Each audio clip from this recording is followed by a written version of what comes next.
राधे राधे दोस्तों, मेरे YouTube channel धार्मिक कथा में आपका हार्दिक स्वागत है। मैं आज आपको शुक्रवार मां संतोषी माता की व्रत कथा सुना रही हूँ। शुक्रवार के दिन मां संतोषी का व्रत पूजन किया जाता है। इस पूजा के दौरान माता की आरती, पूजन तथा अंत में माता की कथा सुनी जाती है। आइए जाने शुक्रवार के दिन की जाने वाली संतोषी माता व्रत कथा। तो बोलो संतोषी माता की जय। एक बुढ़िया थी, उसके 7 बेटे थे। 6 कमाने वाले थे जबकि एक निकम्मा था। बुढ़िया 6 बेटों की रसोई बनाती, भोजन कराती और उनसे जो कुछ झूठन बचती वह 7वें को दे देती।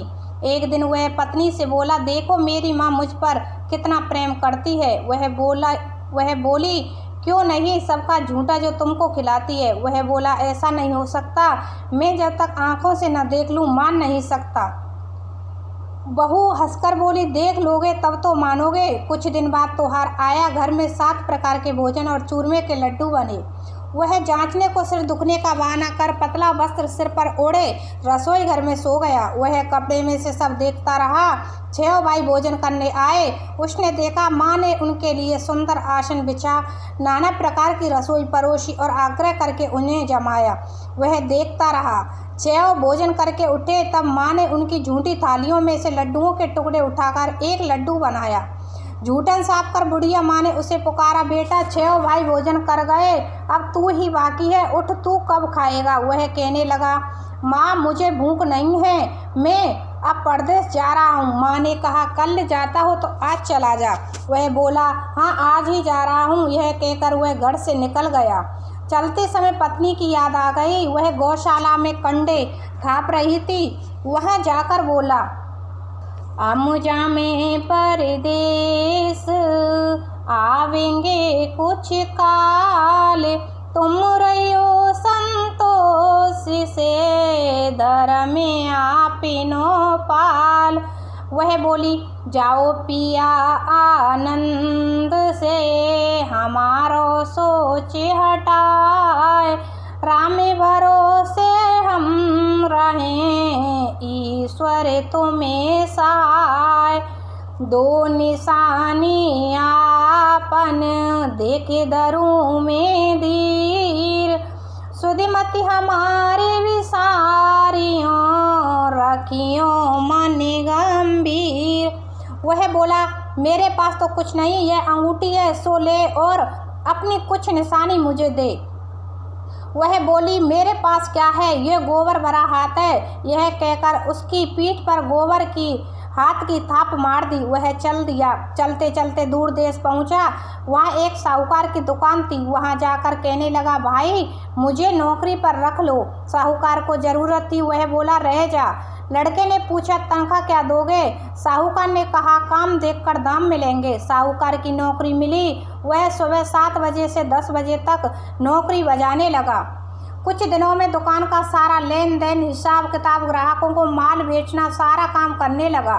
साहूकार के 7-8 नौकर थे, वे सब चक्कर खाने लगे, यह तो बहुत होशियार बन गया है।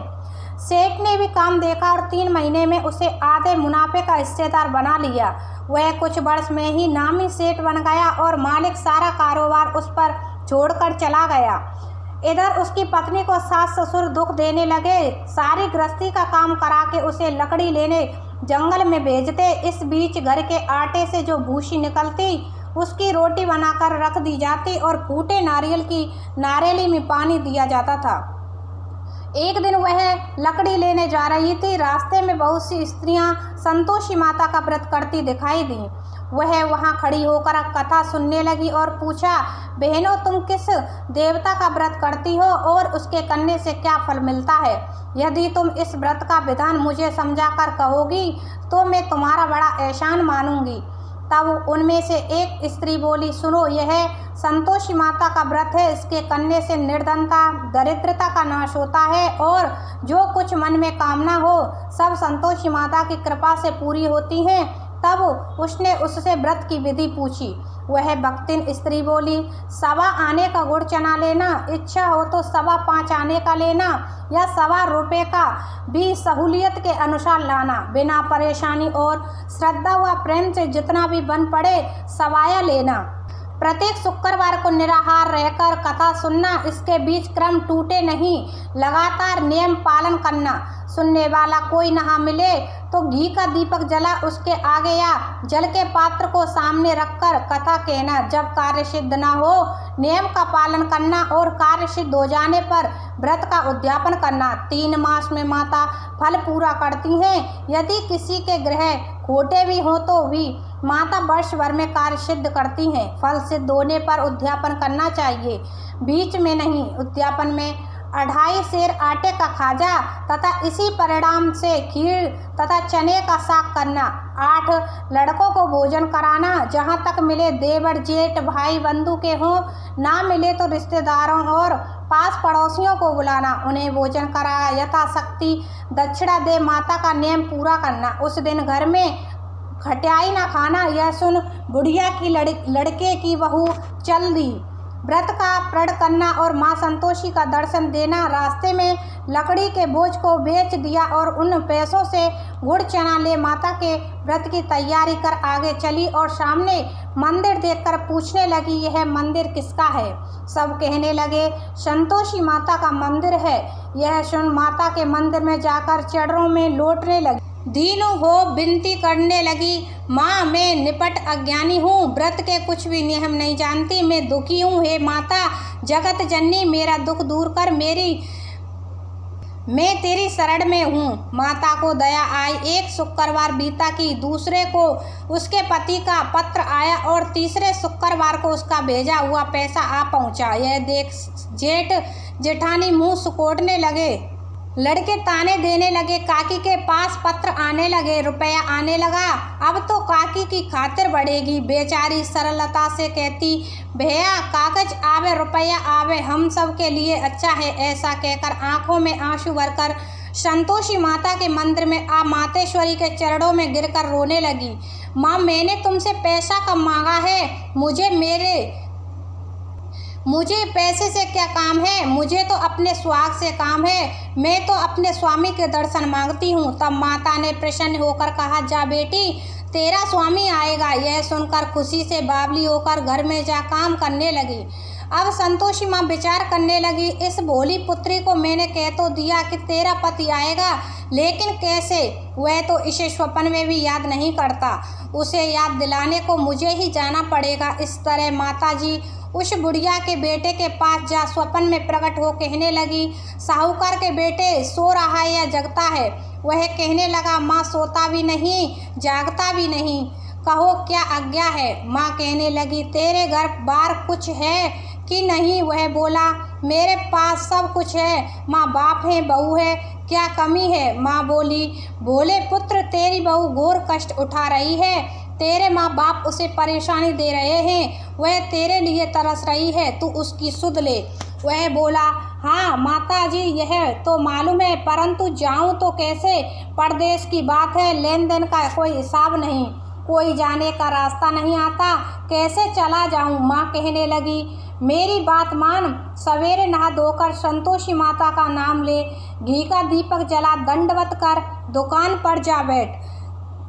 देखते ही देखते सारा लेन देन चुक जाएगा, जमा का माल बिक जाएगा, सांझ होते होते धन का भारी ढेर लग जाएगा। अब बुढ़िया की बात मानकर वह नहा धोकर संतोषी माता को दंडवत घी का दीपक जला दुकान पर जा बैठा। थोड़ी देर में देने वाले रुपया लाने लगे, लेने वाले हिसाब लेने लगे। कोठे में भरे सामान के खरीदार नकद दाम दे सौदा करने लगे। शाम तक धन का भारी ढेर लग गया। मन में माता का नाम ले चमत्कार देख प्रसन्न हो घर ले जाने के वास्ते गहना कपड़ा सामान खरीदने लगा। यहाँ काम से निपट तुरंत घर को रवाना हुआ। उधर उसकी पत्नी जंगल में लकड़ी लेने जाती है। लौटते वक्त माता जी के मंदिर में विश्राम करती। वह तो उसके प्रतिदिन रुकने का जो स्थान ठहरा। धूल उड़ती देख वह माता से पूछती है, माता यह धूल कैसे उड़ रही है? माता कहती है, हे पुत्री तेरा पति आ रहा है, अब तू ऐसा कर लकड़ियों के 3 बोझ बना ले, एक नदी के किनारे रख और दूसरा मेरे मंदिर पर व तीसरा अपने सिर पर। तेरे पति को लकड़ियों का गट्ठर देख मोह पैदा होगा, वह यहाँ रुकेगा, नाश्ता पानी खाकर माँ से मिलने जाएगा। अब तू लकड़ियों का बोझ उठाकर जाना और चौक में गट्ठर डालकर जोर से आवाज़ लगाना, लो सासू जी, लकड़ियों का गट्ठर लो, भूसी की रोटी दो, नारियल के खेपड़े में पानी दो, आज मेहमान कौन आया है। माताजी से बहुत अच्छा कहकर वह प्रसन्न मन से लकड़ियों के 3 गट्ठर बनाई, एक नदी के किनारे पर और एक माता के मंदिर में रखा। इतने में मुसाफिर आ पहुंचा। सूखी लकड़ी देखकर उसकी इच्छा उत्पन्न हुई कि हम यहीं पर विश्राम करें और भोजन बनाकर खा पीकर गांव जाएं। इसी तरह रुक कर भोजन बना विश्राम करके गांव को गया। सबसे प्रेम से मिला। उसी समय सिर पर लकड़ी का गट्ठर लिए वह उतावली सी आती है, लकड़ियों का भारी बोझ आंगन में डालकर जोर से 3 आवाज़ देती है, लो सासू जी, लकड़ियों का गट्ठर लो, भूसी की रोटी दो, आज मेहमान कौन आया है। यह सुनकर उसकी सास बाहर आकर अपने दिए हुए कष्टों को बुलाने हेतु कहती है, बहू ऐसा क्यों कहती है, तेरा मालिक ही तो आया है, आ बैठ, मीठा भात का भोजन कर, कपड़े गहने पहन। उसकी आवाज़ सुन उसका पति बाहर आता है, अंगूठी देख व्याकुल हो जाता है। माँ से पूछता है, माँ यह कौन है। माँ बोली, बेटा यह तेरी बहू है, जब से तू गया है तब से सारे गांव में भटकती फिरती है, घर का काम काज कुछ करती नहीं, 4 पैर आकर खा जाती है। वह बोला, ठीक है माँ, मैंने इसे भी देखा और तुम्हें भी, अब दूसरे घर की ताली दो, उसमें रहूँगा। माँ बोली, ठीक है, जैसी तेरी मर्जी। तब वह दूसरे मकान की 3री मंजिल का कमरा खोल सारा सामान जमाया। एक दिन में राजा के महल जैसा ठाट बाट बन गया। अब क्या था, बहू सुख भोगने लगी। इतने में शुक्रवार आया। शुक्रवार व्रत के उद्यापन में भूल किया खटाई का इस्तेमाल। उसने पति से कहा, मुझे संतोषी माता के व्रत का उद्यापन करना है। पति बोला, खुशी से कर लो। वह उद्यापन की तैयारी करने लगी।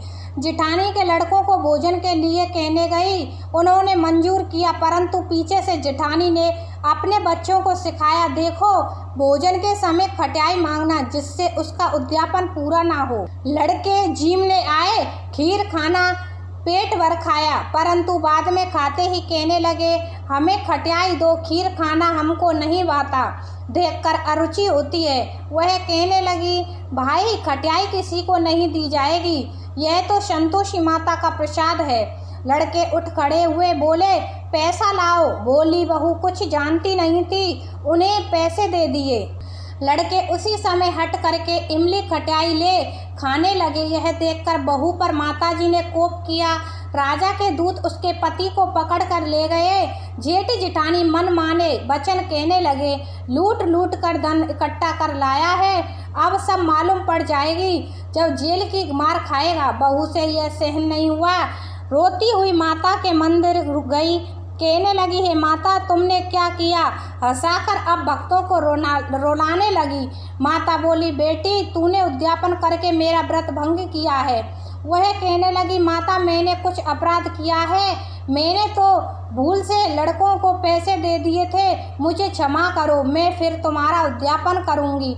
माँ बोली, अब तू भूल मत करना। वह कहती है, अब भूल नहीं होगी, अब बताओ वे कैसे आवेंगे। माँ बोली, जा पुत्री, तेरा पति तुझे रास्ते में आता मिलेगा। वह निकली, राह में पति आता मिला। वह पूछी, कहाँ गए थे। वह कहने लगा, इतना धन जो कमाया है उसका टैक्स राजा ने मांगा था, वह भरने गया था। वह प्रसन्न हो बोली, भला हुआ, अब घर चलो। कुछ दिन बाद फिर शुक्रवार आया। वह बोली, मुझे फिर माता का उद्यापन करना है। पति ने कहा, करो। बहू फिर जेठ के लड़कों को भोजन को कहने गई। जेठानी ने 1-2 बात सुनाई और सब लड़कों को सिखाने लगी, तुम सब लोग पहले की तरह खटाई मांगना। लड़के भोजन से पहले कहने लगे, हमें खीर नहीं खानी, हमारा जी बिगड़ता है, कुछ खटाई खाने को दो। वह बोली, खटाई किसी को नहीं मिलेगी, आना हो तो आओ।